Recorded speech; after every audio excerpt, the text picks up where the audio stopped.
अमवा महुलिया कटेड़ी मेरी लकड़िया वही हो तरना सुंदर जेवना बनावे वही हो तरना घोड़वा चढ़ल आवे राजा के दुलरुआ तू जय हो लेताना मोर बनल जेवनवा तू जय हो लेताना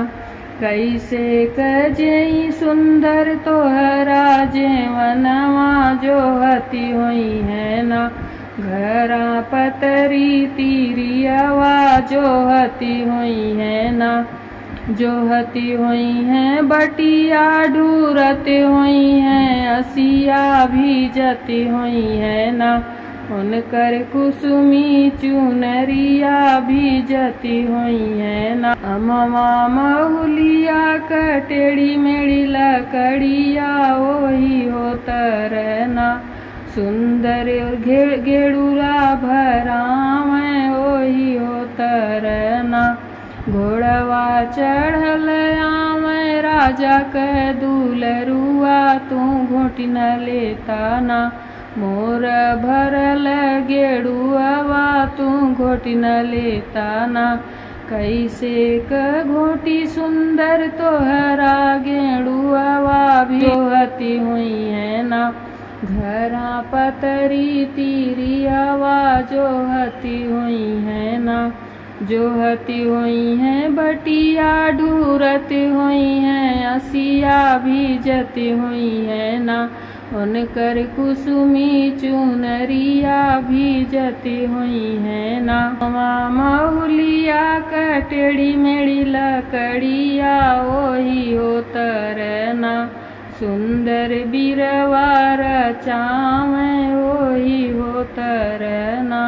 घोड़वा चढ़ल आवे राजा के दुलरुआ तू रचन लेताना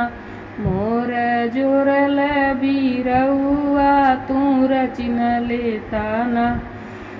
कैसे करची सुंदर तोहरा बीरउआ जो हती हुई है ना घरा पतरी तीरियावा जो हती हुई है ना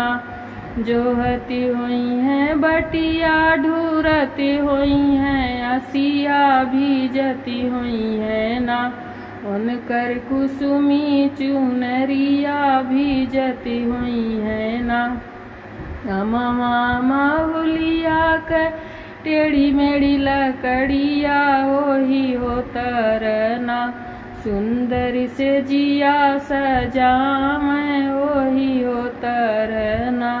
घोड़वा चढ़ल आवे राजा के दुलरुआ तू सोई न लेताना मोरी सजली से जरिया तू सोई न लेता इसे कसोई सुंदर तोहरी से जरिया जो हती हुई है ना घरा पतरी तीरियावा जो हती हुई है ना जो हती हुई हैं बटिया ढूरती हुई हैं असिया भी जती हुई है ना उनकर कुसुमी चुनरिया भी जती हुई है ना